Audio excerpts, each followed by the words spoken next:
it going out there, YouTuber? Cyberneticshark here with another new movie review for you. So let's go right into this review and see what I saw. So this last Saturday, I had the chance of checking out a new movie that's a sequel to a movie that came out a couple years ago, and that was considered a huge hit and a big success. Now, this sequel happens to be an awesome film that just got released this last Friday, and that, of course, is the film Sicario, Day of Soldado. Now, Sicario 2, I like to call it, is an awesome and amazing kind of military operation, kind of crime drama, thriller, kind of esque film, just like the original Sicario was. And this one I felt was even better than the first one. It was really fantastic and just really fun. So this film was directed none other by a gentleman that has done a lot of Spanish filmmaking over his years. Done a lot of it, not really done a lot of English-speaking films. But is a huge success over in Europe and has done quite a few, inspiring films that have, gotten him lots of credit. And that happens to be a gentleman named Stefano Sollima. Now, Stefano has done quite a few films, like I said, over in Spain, and just of Spanish-speaking origin. And happens to be quite a few, but a couple that I've heard of, but I haven't had the chance of checking out, are such films as an awesome film that is based on kind of like police brutality / kind of, enforcer team being brought in for, a certain, job that requires, certain, police officers of a certain caliber. And the film is called ACAB, which stands for All Cops Are Bastards, which I kind of found very funny that was the name of this film, and I was kind of cracking up when I, was researching it. But at the same time, this film is, kind of an interesting and, retrospective and to, cops in general and just how they are and what they have to deal with and so forth and like that. And it's like a drama, / kind of thriller, action-packed type of film. Now, like I said, I haven't had a chance to see it, but I have heard good things about it, and that it's a decent Spanish film, and that it's very interesting and, worthy of watching.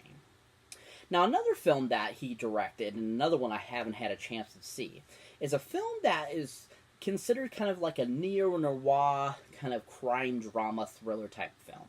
And that is the film Suburbia.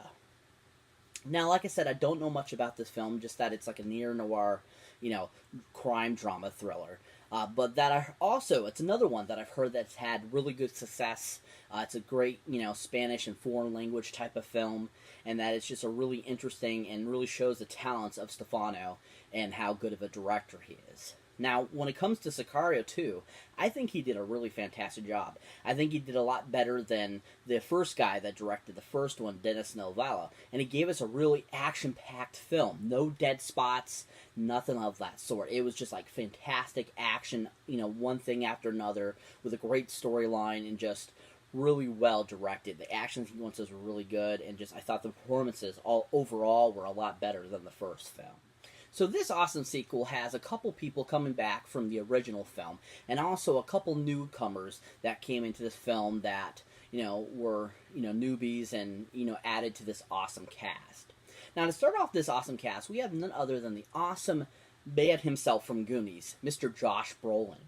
Now, Josh Brolin you might recognize from a slew of films over the years, Goonies, back in, 85, you might recognize him from the Mob Squad movie, you might recognize him from the Shaft film, Mimic, tons of movies over the years, No Country for Old Men, but a couple films I really enjoyed him in that were of recent release and just really amazing films, and I just thought he brought a lot of great new characterization to these characters.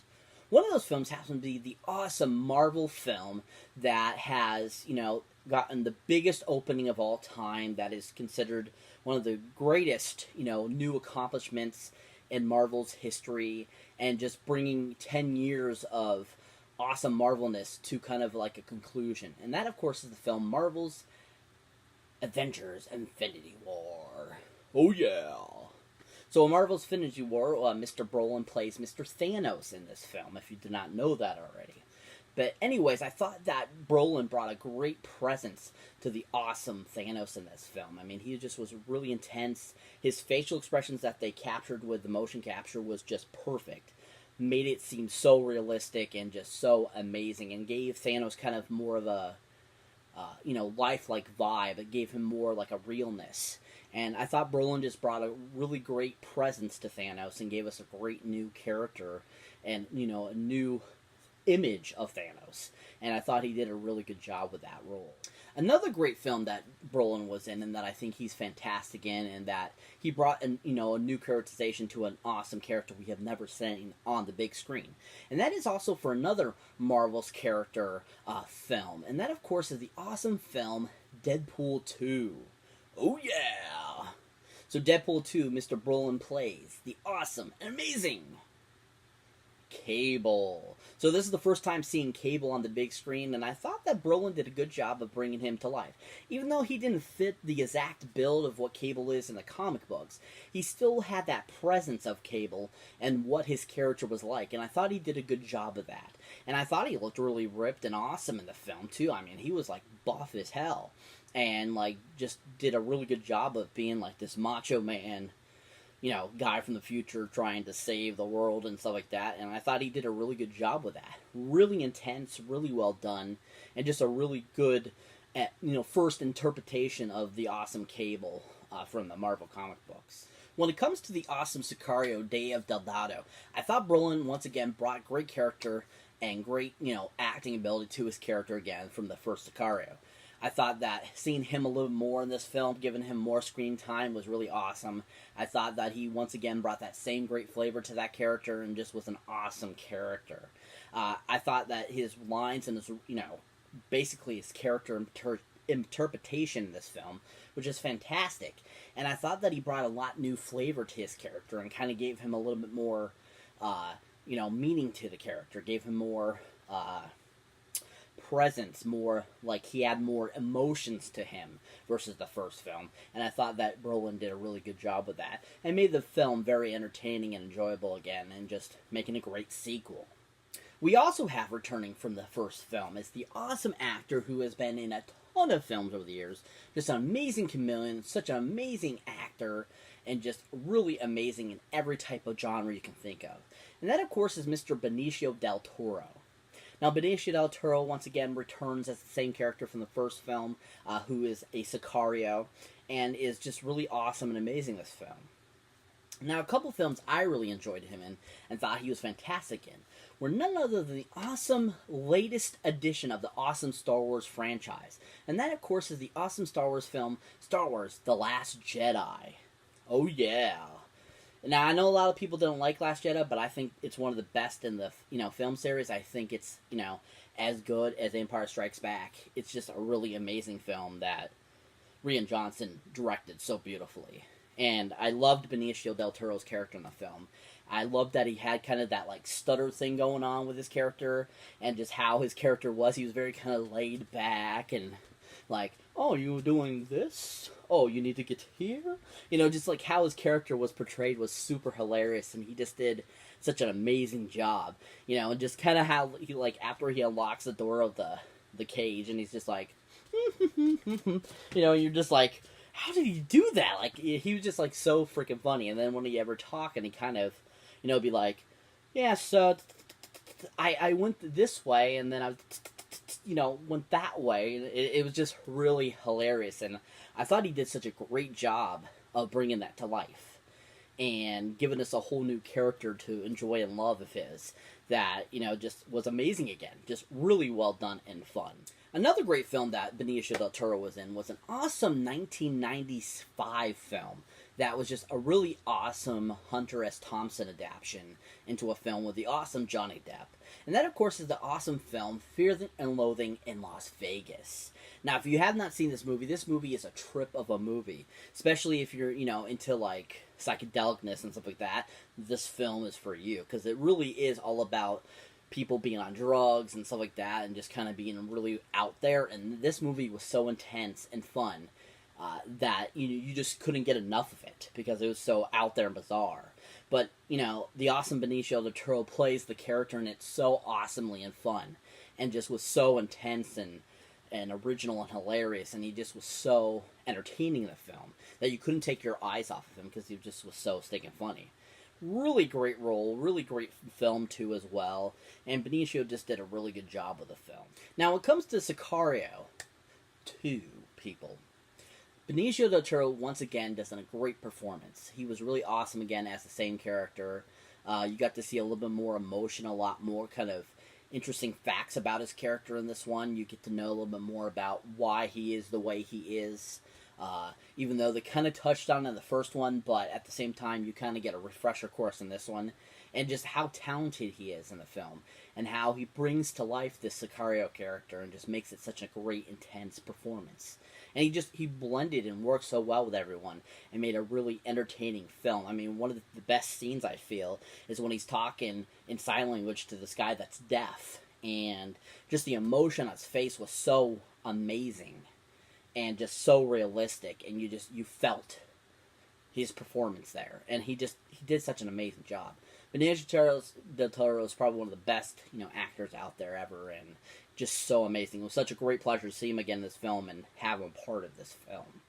So now, one of the awesome people that actually joined this film wasn't in the previous film, and just is a great actress all around, and she's so fun, she's beautiful, she's just a really great actress, and always plays a role so well and to the T. And that, of course, is Miss Catherine Keener. Now, Catherine Keener you might recognize from, being John Malkovich. You might recognize her from a slew of other films over the years, because she's been a pretty big bit actress over the years. And then quite a few films, and has just had fun doing them. Now, a couple films I really enjoyed her and thought she was fantastic in, of course, was the awesome 2005 film that starred the awesome Steve Carell, Seth Rogen, Paul Rudd, Romany Malco. So many great actors, and just so well directed by Judd Apatow. And then, of course, is the film The 40-Year-Old Virgin. Now, in The 40-Year-Old Virgin, Catherine Keener plays the love interest of Steve Carell's character. And she just was so awesome in the film. I loved her character, how she was kind of like maternal, but at the same time kind of wacky. And like how she dealt with things was like so bizarre, but at the same time, it meshed well with Steve Carell's character. And she just did a really fun job in that film. She was really fantastic in the film, real funny, and just really a pure joy to see in the film. Another great film that Catherine Keener was in, and that I think she was fantastic in, was an awesome horror flick that came out the beginning of last year, and that was considered kind of a Oscar-nominated film, was, considered one of the best horror films of, the recent, 20 last years, and just was considered a fantastic film directed by Jordan Peele. And that, of course, is the film Get Out.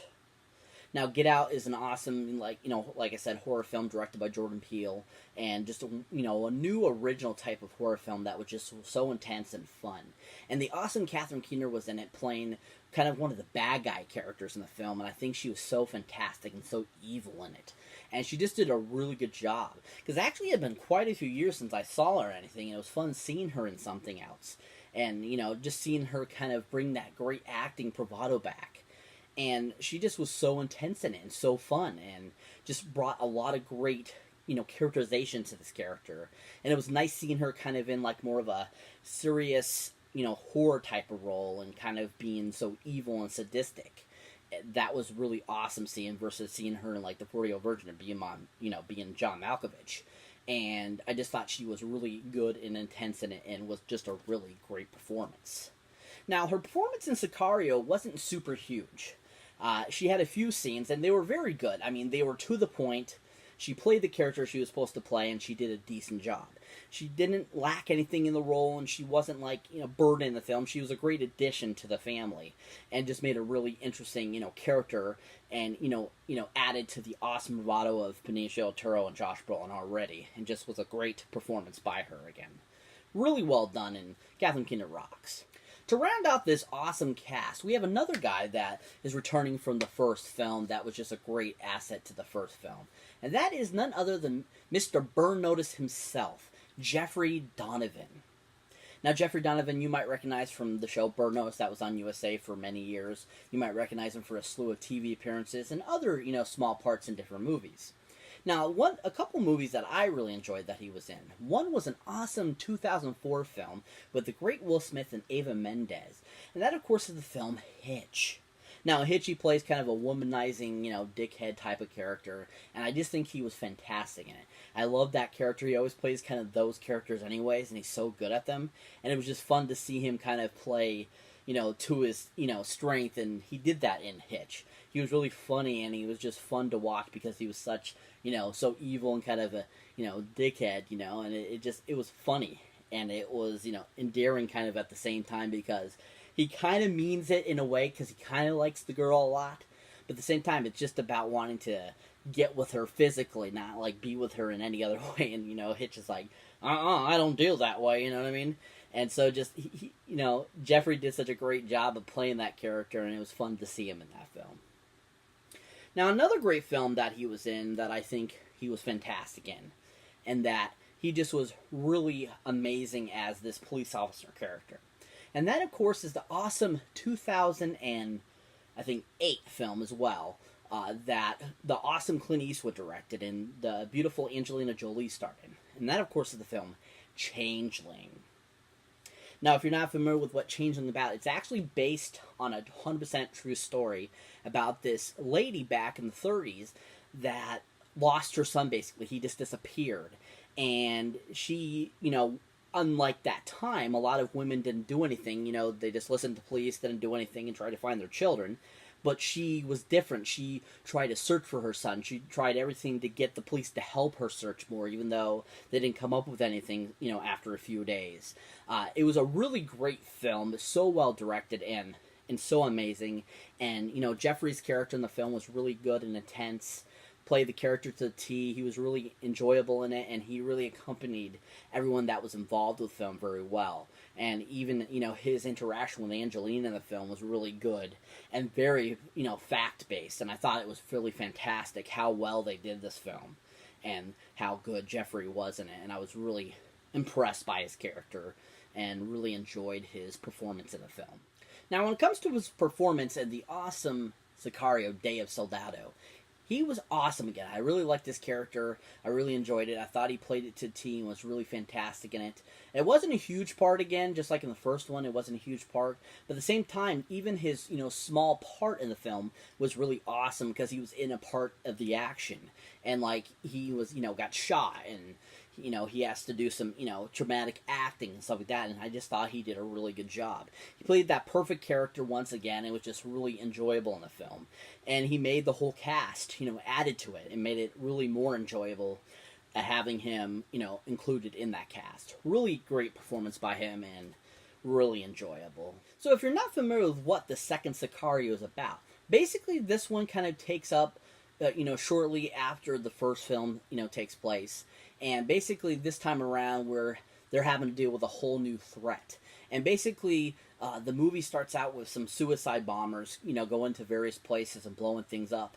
And so the government decides that, they need to stop the trafficking of these humans being transported from the Mexican border to the U.S. And so they decide to come up with this plan to basically get these cartels to fight with each other and kill each other so that they stop transporting, the people. And so basically that's what the premise of the movie is about. Them, Josh Brolin and Catherine Keener and Benicio del Toro go in to try to start a war, and basically about their outcome and what happens. It was just a really fantastic film. So amazing. I was so pleased with it. Giant 10 golden movie boxes up on it. So much better than the first one. No dead spots, like I said. Just pure action and story through the whole film. Not one dead spot. And I was really pleased with that. I was literally sitting on the edge of my seat, like going, what's going to happen next? What's going to happen next? It was just so stinking awesome. Really great film. Definitely go check it out, people. Worth a watch. Amazing film. Just really well done and beautifully directed by Stefano. Really intense film, too. Just a really, A-rate sequel, and I definitely recommend seeing it. Really good, people. Check it out. So that's it for this movie review, guys. As always, thank you for watching. Thank you for liking. Also, thank you for subscribing. If it's your first time here, if you've been here before and you haven't hit that subscribe button, what are you waiting for? And grand invitation, hit that subscribe button so you don't miss this video or any of the awesome videos I put up. And as always, keep your eyes out for any older, newer videos you haven't seen yet. And as always, check out the awesome Stardust app, people. Now, Stardust is an awesome app that allows you to watch 3 to 30-second little mini reviews that you can either get through the Google Play Store or the Apple Play Store, which is an awesome free app. Now, you can watch anything from trailers to, TV shows, movies, documentaries, anything your little heart desires. And also, this awesome app is always updating, adding new, awesome features to it. Like, polls for, like, who do you think is the better, version of Thanos, or which Smallville did you like the best, or who's the best Superman, stuff like that. Awesome, cool stuff like that. So that's something that interests you. Go ahead and download that in whatever Play Store you need, and then follow me at Cyberneticshark, and I'll follow you back. And as always, catch you next one.